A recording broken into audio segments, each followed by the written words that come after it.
right, joining me now to rip through a beautiful looking Saturday board of college football action is our guy, Brad Powers. Jake Butt will be joining us in the second half of the program to do a deep dive into Michigan, Ohio State, and a bunch of other big games this weekend. Just a reminder, if you're looking for best bets for the Black Friday college football games, we have a Black Friday football betting special up here on the Covers YouTube channel. Make sure you check that out. In the video section, Brad, how you making out today? I'm doing well. Looking forward to what I would say maybe the best Saturday slate of games we've had. Oh my God, man. This is incredible. Okay, so if you missed Brad earlier in the week, he gave out a couple of best bets. He gave out Georgia minus 13.5. That's still holding at FanDuel as of this morning. And also Mississippi State plus 7.5 and Illinois minus 6.5. Those numbers still holding at FanDuel as of the morning of this recording. They've moved to other places though, so check those out. Yeah, you can check out Brad's breakdown here on the Covers YouTube channel. Okay, Brad, we have a couple more best bets to add, so let's get right to it. Let's start with Tulsa minus 8.5 hosting UAB. Yeah, let's talk about this matchup. First, factor is a fade against their opponent, UAB. UAB has an interim coach. They are just playing out the season, not much to play for, can't get the bowl eligibility. They have not covered in each of their last four games. On top of it, it's a locker room in turmoil. I mean, before last week's game, they had a player stab two other players in the morning. What? They went out. Yeah, so I don't think it's getting enough of national attention. They went out. They got beat by 30. I'm not sure now that the shock of that's left them. I don't know what that locker room situation's like there. I don't expect it to be good with an interim coach. On top of it, you got a Tulsa team here with a first year coach playing their best ball of the entire season. They crushed Oregon State in their last home game. They led the game 31-0. So if you're worried about, hey, can they get margin? Well, they did against Oregon State, a similarly power rated team to UAB. And then last week on the road at Army, double digit underdog, they win the game outright. So I like both factors here. I love Tulsa here. I think this line's going to close much higher. First time all season we've incorporated a stabbing into a handicap.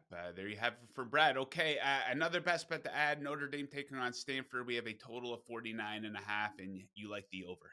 I do like the over. Let's talk about Notre Dame coming off a game where they scored 70. I think they're very capable of getting near this number by themselves. They put up 49 Woo. on Navy and Syracuse. Similarly, when you're talking defense in the same realm as Stanford. On top of it, Stanford offensively much better at home than away. On the road, they average 13 points per game. At home, 26 points per game. It's a young team, more comfortable in their home surroundings. Add the two together, and on top of it, a young Stanford quarterback that could be prone to throwing picks and setting up short fields against a Notre Dame secondary that leads the country in interceptions. Add it all together, and plus Notre Dame going for style points with a playoff bid on the line. Jeremiah Love, Heisman bid on the line. I think he probably gets a couple extra carries. I like over 49.5 here. Okay, let's go to a big one on Saturday afternoon. Ohio State taking on Michigan. Michigan, a 10-point underdog at home. Total on the low end, 43.5. Of course, Michigan has won 4 straight games against Ohio State, including as a 19.5-point underdog last season. Ohio State hasn't played in a meaningful game in a very long time.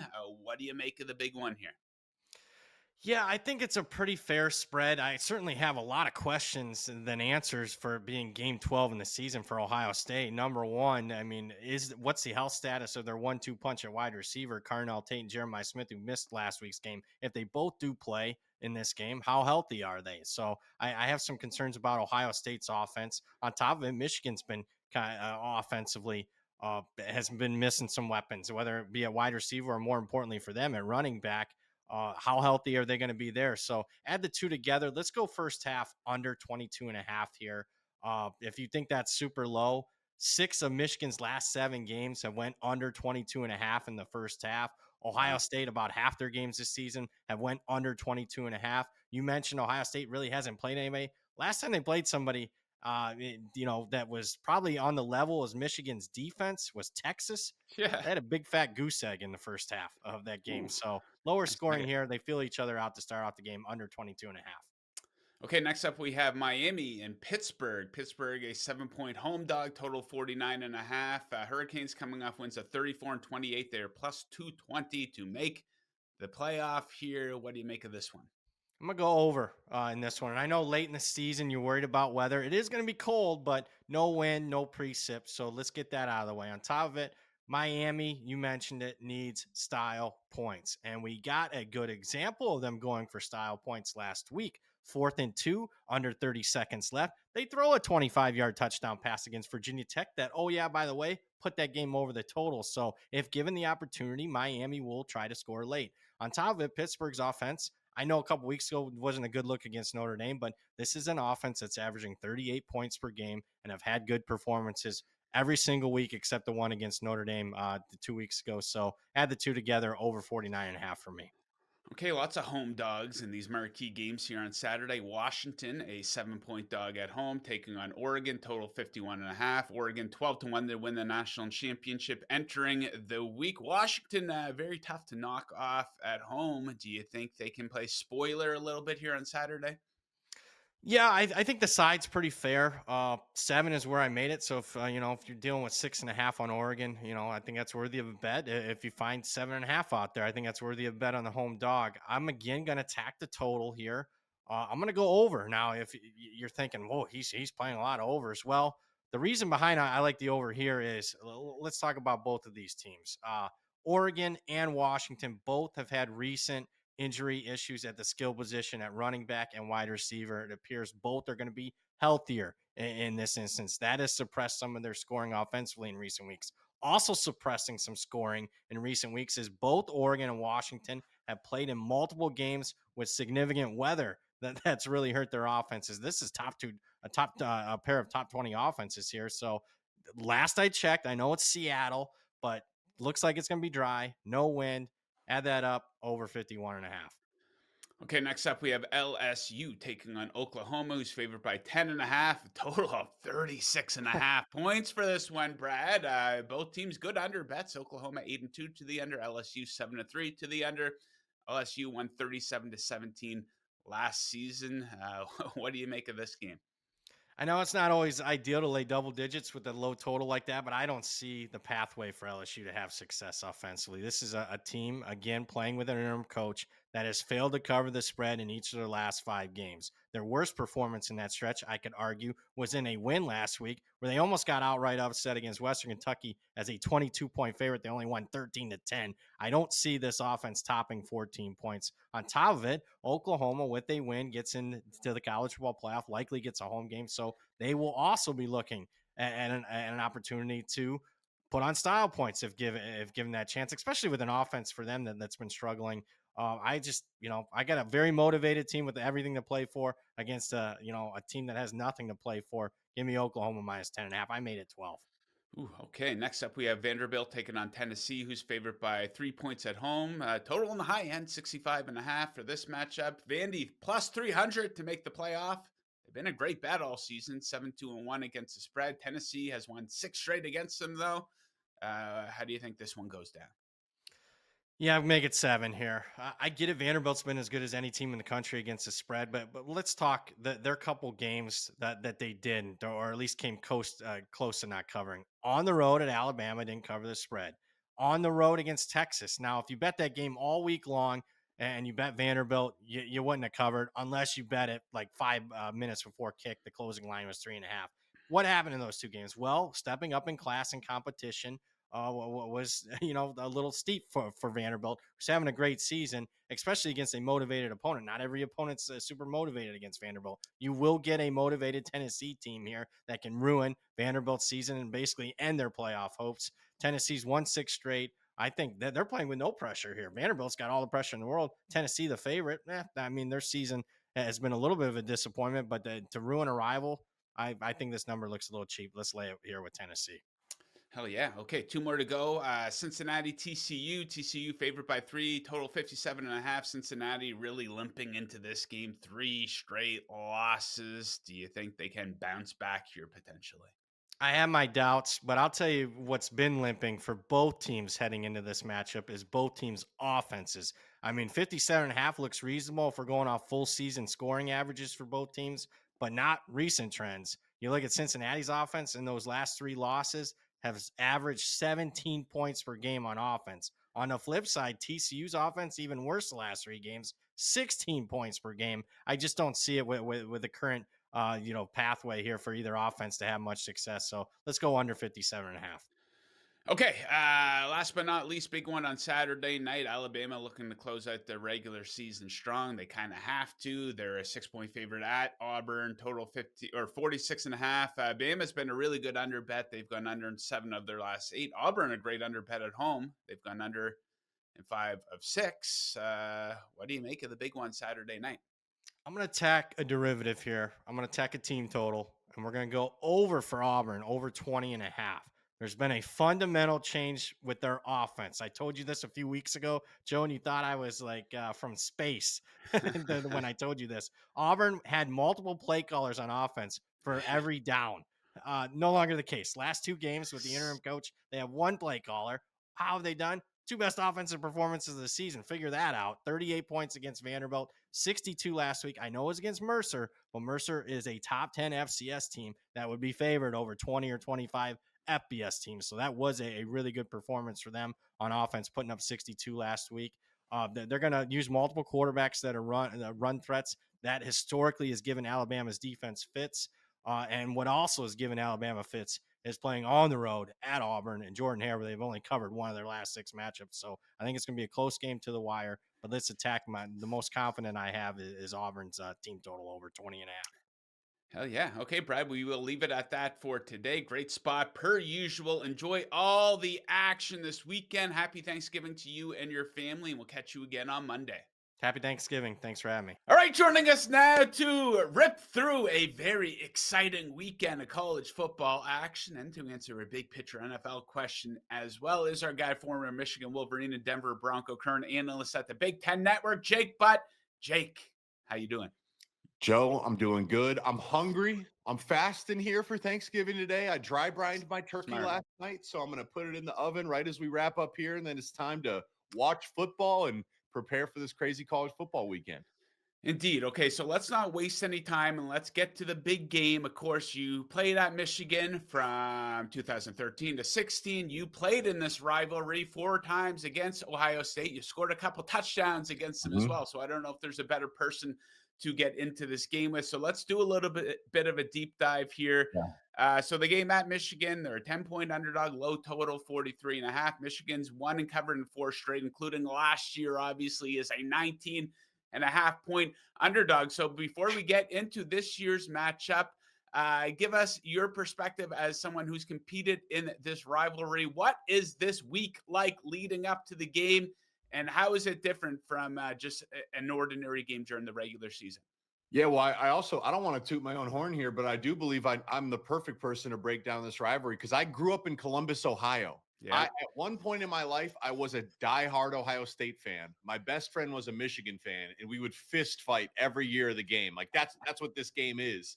And then I end up going to Michigan to play football and completely flip the other side. Now I know everything about this rivalry.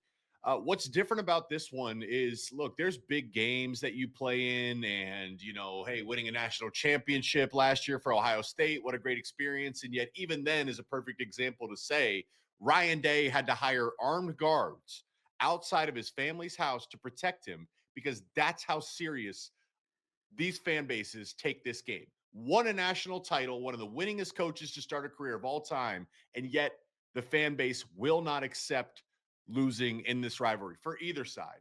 And I think the best way to kind of capture that is this is the game that you will be remembered for. Like, this is the game that legacies are built on. This is how you become legendary as a player, as a coach. Urban Meyer, legendary coach, undefeated in the rivalry game. Michigan with Jim Harbaugh, one of the best coaches of all time at any level. Michigan fans were ready to run him out of town until post-COVID, when Michigan figured out a way how to win in this game. This is how you'll be remembered. I think there's one great little story for you guys. Every week when you go offense versus defense, the defense wears like a scout team jersey. But usually, that means if the offense is practicing in blue jerseys, the defense would wear white jerseys, and they'd still wear that same helmet right here. But in Ohio State week, the scout team comes in on Sunday morning and they tape their helmets to look just like the Buckeye helmets. They tape it with the gray, they put the stripe, they put the little Buckeyes on there. And it's like subtle conditioning for our team to say, when you see that helmet, fill yourself with rage. That's what it takes to win this game. So, I mean, to win this game, Joe, it takes everything. And when you give everything to this game and win and play great, you can become legendary. Okay, so what is your one favorite memory from competing against Ohio State? It'd probably be my freshman year. I was 18 years old. I had earned a starting spot. We were unranked. Ohio State was top 5. Again, this is my first time playing in the game, playing against my hometown team that didn't offer me a scholarship. They told me I wasn't good enough to play in the game. They didn't want me. And as a true freshman in that game, I had like 5 catches for 82 yards. I had a late fourth quarter touchdown to tie the game 35-35. We were heavy underdogs in that game. We were unranked, no business playing in that game, and had a chance to win. Unfortunately, came up short. That would be my best memory, And there's another good example, Joe, is like I had a great career statistically at Michigan, like great career in the record book, captain, All-American, whatever you want to say. I'm 0-4 against Ohio State. And like that is a bruise on my athletic soul that I have to live with. Right now, no one in Michigan's locker room knows what it feels like to lose to Ohio State. And none of the Ohio State players know what it feels like to win against Michigan. Think about Caleb Downs and Jeremiah Smith, all these legendary players. They don't know what that feels like. So I know Ohio State's going to be gunning for that victory, and Michigan's going to say, hey, we don't ever want to know what that feels like. Okay, so let's talk about the 2025 edition of the game. It's been a pretty light regular season here for Ohio State. No Oregon, no Indiana on the regular season schedule. The Penn State game wasn't what it was supposed to be. Obviously, they've been a massive favorite in most of their games, 14 or more points in 8 of their regular season games here. So it's been a while since they played in a meaningful game. You might have to go all the way back to their first game of the season against Texas. So, yeah. Does that help them or hurt them?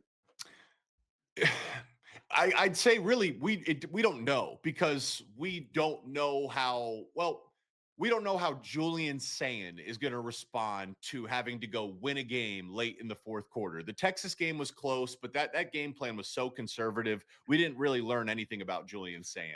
What I trust Ohio State's defense to play lights out for 60 minutes. I trust Matt Patricia to play lights out for 60 minutes. The one thing I don't know about Ohio State, kind of to your question, I don't know what the quarterback's going to do, and I don't know what Brian Hartline's going to do. That he is a first-year play caller, though he's been with the Buckeyes and been in the program. This is his first time as the offensive coordinator. We don't know how he's going to scheme up plays in a gotta-have-it road game scenario with a redshirt freshman quarterback. That's the biggest thing I'm curious about this weekend. But I will say, I know the schedule. Texas is a good team. Penn State also, we've seen them take some really good teams down to the wire. Penn State has the most returning all conference players on their roster. So roster wise, Penn State is really talented, and Ohio State dominated them down the stretch of that game. So I don't buy into it saying that that's a concern for the Buckeyes. The major concern is I just don't know what the quarterback's going to do on the road. Got to have it situation. Is he going to, turn into a shell of himself or make plays? Okay, so home field advantage for Michigan is going to be huge in this game. They've had Ohio State's number recently, winning the last 4 games in this rivalry. But on the field, is there any matchup advantages that they have that they might be able to exploit? For Michigan? Mm. Yeah. So there's a few things I'm looking at. Michigan, if Michigan wants to win, their defensive line has to dominate. That's the key. It sounds like Jeremiah Smith's been injured. Carnell Tate's been injured. Sounds like they're both going to play, especially Jeremiah Smith. I'm less certain about Carnell Tate. You do not want your DBs to dance with those guys. I think Michigan trusts their defensive backs, but you can trust them. There's NFL defensive backs that you wouldn't feel good about guarding those guys one-on-one. So the defensive ends have to get home. The weather forecast is very important. Low 30s, high chance of snow, it seems like at some point during Saturday. We'll see if it happens in that 12 p.m. window. Julian Sayin is from Southern California, Carlsbad, California, I believe. It's right outside of San Diego, a warm climate. Has not played in cold weather games yet this season, has not played in Ann Arbor. That turf becomes concrete when it gets cold outside. And I think if you're Michigan, you want to hit Julian Sand early and often. He has not been hit this year. He has not been hit clean or sacked clean once this year. If you're Michigan, you need to hit him, sack him, put him down into the turf in that first and second quarter just to see if he's willing to continue to stand in the pocket. That's the major thing Michigan needs to do. I'd also say this. If Ohio State scores 30 points, I don't think Michigan can score 30 points against that defense. So Michigan needs a big play on special teams. Andrew Marsh is their freshman wide receiver. He's going to be a first-round pick one day. He's playing lights out. They've now moved him to punt returner, Joe. That was a new thing that happened against Maryland. I think you need a Desmond Howard type moment. You need your freshman returner to take one back to the house. Something like that is going to be required for Michigan to win this game. Okay, we know you might be a little bit biased, but you're always very honest with us here on the program. How do you think this year's matchup plays out?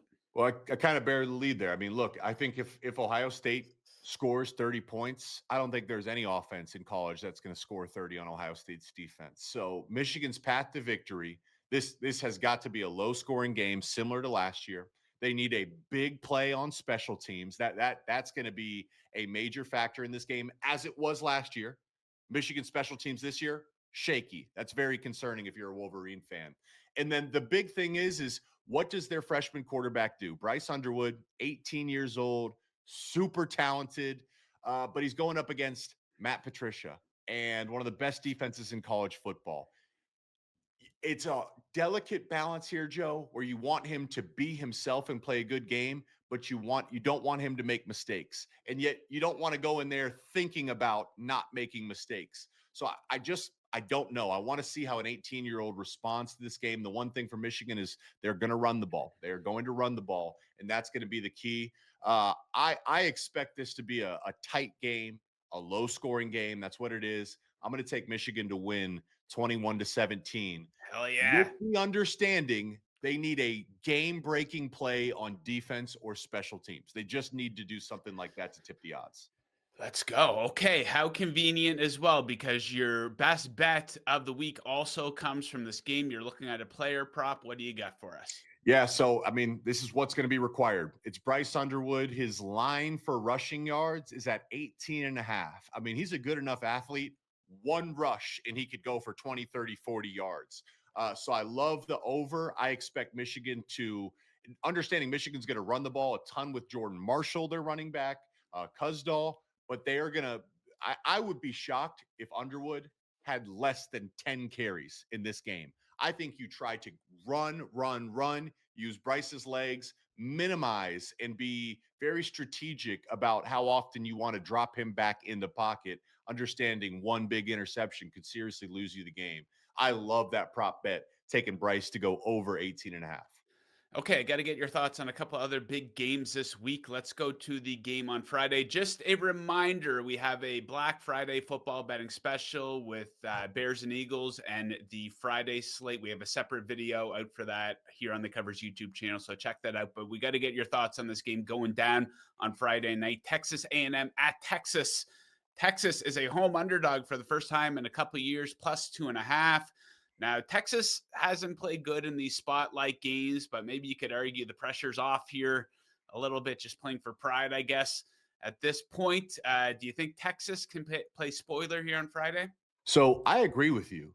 There's no way a 3-loss team should get into the playoffs at this point, but there is a large contingent of people that are making the case. Texas right now sits at number 16. That's what it makes me sick to my stomach. But it's going to be a conversation here. So, and we'll talk about that in a second, the chaos scenarios. If you're A&M, you win, you're undefeated, you go to the SEC championship, then you're looking at a bye. So there's a lot to play for A&M here.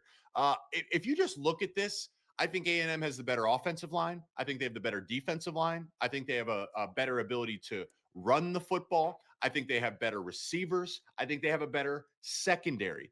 And I think a few key matchups in this game. Texas's secondary has been very vulnerable since week 9. They're 116th in coverage grade. That's out of like 130 plus college football teams. One of the worst secondaries in college football. We know that A&M has elite receivers, the ability to push the ball down the field, and They have the third most yards after catch per reception. So for Marcel Reed, get the ball out early into your playmakers' hands. Texas has given up 30 plus points in the past 4 games. So then it becomes a matchup of, can Arch Manning take advantage of the A&M defense? And he's turned it around, Joe. Really, he's turned it around. Everyone sold their stock after that Ohio State game. It was but he's come back around. He's playing some good football. The issue is the Aggies have an elite defense. They're 10th in pass rush grade, 11th in pressure rate. They have NFL defensive players all over their defensive line. And really, the key for me is Arch Manning. It's his legs, not just running, but creating plays. What we saw, what Ohio State did, is they had athletic linebackers and defensive linemen that could spy him, shut him down, and make him uncomfortable. That's exactly what A&M has with Cassius Howell. He is tied for second in the nation with sacks with 12. First-round pick. He's going to run him down. I see, Joe, this is a game where I see a lot of people picking Texas. Let's not forget Sark is 1-5 all time in top 5 games. I'm taking A&M here. It just seems like people are overthinking this. I'm rocking with the Aggies. I'm with you. Okay, let's take a look at this game on Saturday night. Alabama taking on Auburn. Auburn, a 6-point dog at home. Bama's had their number. They've won 9 of the last 11. How competitive do you think Auburn can be with them on Saturday? Well, they can be competitive for a few reasons. It's at home. That's a big plus. Anything can happen there. There's not a ton of film on what to expect from Auburn's offense, understanding the coaching change and coordinator change they went through. DJ Durkin is now their head coach. We'll get to that in a second.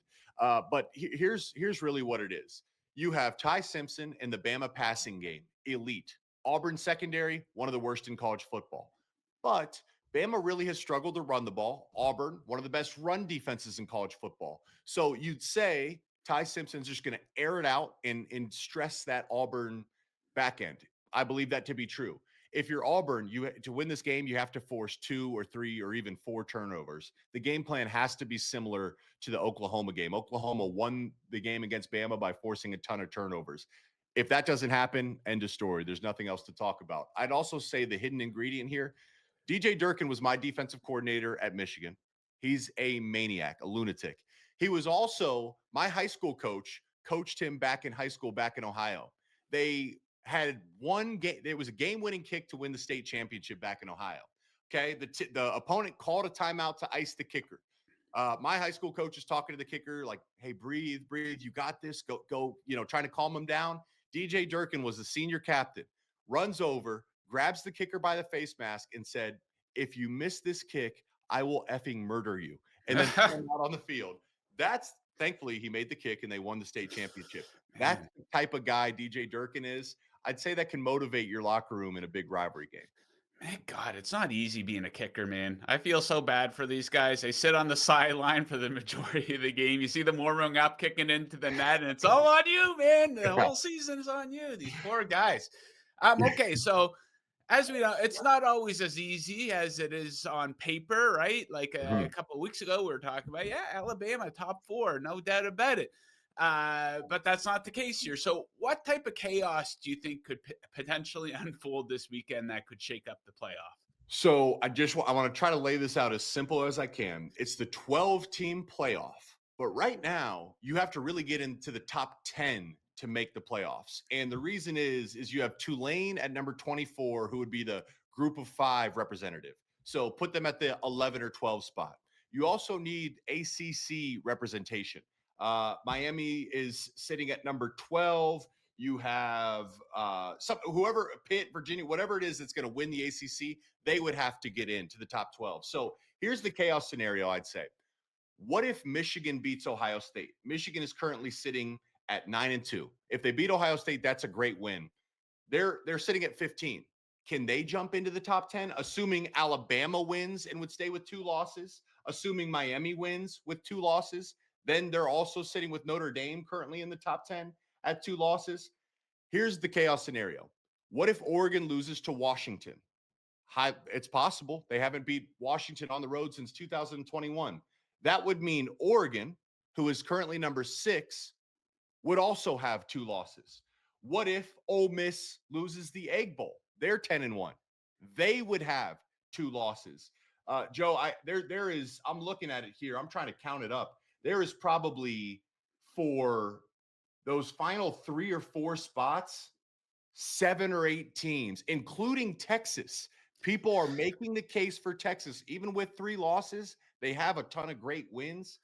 I don't know what the committee does in this scenario. There's the debate of Miami versus Notre Dame. Is Michigan good enough to get in? What if Vanderbilt beats Tennessee? That would be a huge win. They're sitting at number 14. I don't know what happens here this weekend. Yeah, it's always such a fun thing to debate. The fact that it's based on like a vote and people are making a case for Texas. And Brad Powers, who comes on the show with us, he often says it's a TV show. Yeah. Based on entertainment. That Yeah. would mean that's a vote for Texas, right? They got Arch Manning at quarterback, the big time head coach. So yeah, I can't wait to see it all. What do you think Notre Dame, Miami? That's been the big debate right now. Notre Dame's ranked above Miami. Miami beat them back week 1. Well, Notre Dame has all the momentum. I mean, and they're killing everybody, right? And Miami's had a couple of serious letdowns. So yeah, I'd probably have to go with Notre Dame, considering the run they went on last season too. Yep. I don't know if that gets factored into it at all. But yeah, I'd go with the Irish. One team I got to ask you about that people are expecting to see in the playoffs, Ole Miss. They got this big dark cloud hanging over their head, though. LSU apparently going to throw $70 million at Lane Kiffin. So if you're a player and you're opening up your social media, going on the internet, and everything you're seeing is your coach is going to leave, do you think that's a distraction for the players? I know it's a distraction. And Lane can sit up there and play politics, and he can say, let's focus on the game, and he could say all the right things. It's not just a distraction for his players. It's a distraction for the coaching staff. It's a distraction for the parents. There's a ton of jobs relying on the decision that Lane Kiffin makes. And I mean, they should win this game. They're the better team. But it really sucks for the players that have put together a special season. And I'm sure that locker room thinks, dang, coach, if we just stick together, we could win the national title. You don't get chances like that all the time. And yet I also don't fault Lane either. I fault the calendar makers with the NCAA. There's really just what do you want Lane to do? If that's his dream job, LSU or even Florida, like whatever it is, I can't fault him for going to pursue that, but it's just a complete and utter mess. I don't know if it hurts him this weekend. It'll hurt him down the stretch, though. If Lane, he might leave at some point. I mean, he very well could leave. Brian Kelly left Notre Dame, and if it was a 12-team playoff back then, I think Notre Dame would have made the playoffs. He left them with Notre Dame still being in the hunt. So this is it's a mess. It's a mess. Okay. Big picture NFL question for you. I have one for you every time we have you on. What is your updated Super Bowl matchup prediction? I believe coming into the season, we both had Bills, Eagles. Yeah. I've moved off of that. What's your updated prediction for the matchup that we'll see in the Super Bowl? Yeah, it's hard to pick the Eagles, which is such a fragmented locker room right now. And for that reason, it's easy to pick the Rams with complete unity and alignment. And Matthew Stafford, I think he's got like 27 touchdowns in between his last interception. I mean, he's playing lights out, MVP favorite as well. So that's my NFC pick.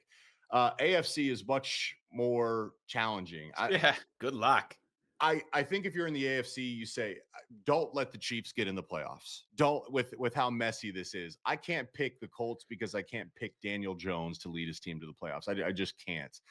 So I would go with the New England Patriots at this point.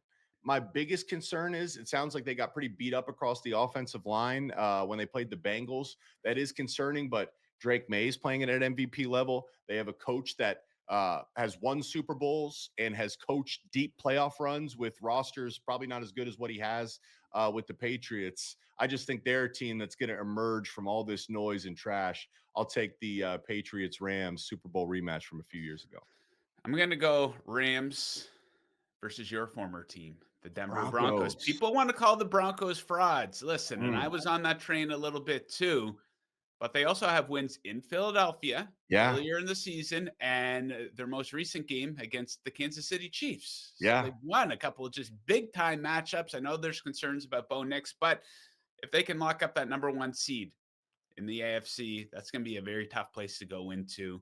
Home field advantage, January. altitude, So, Rams Broncos, something different here this year. Okay, Jake, we'll leave it at that. Thank you, as always, for joining. Enjoy all the football action this weekend, and happy Thanksgiving to you and your family. Happy Thanksgiving, Joe.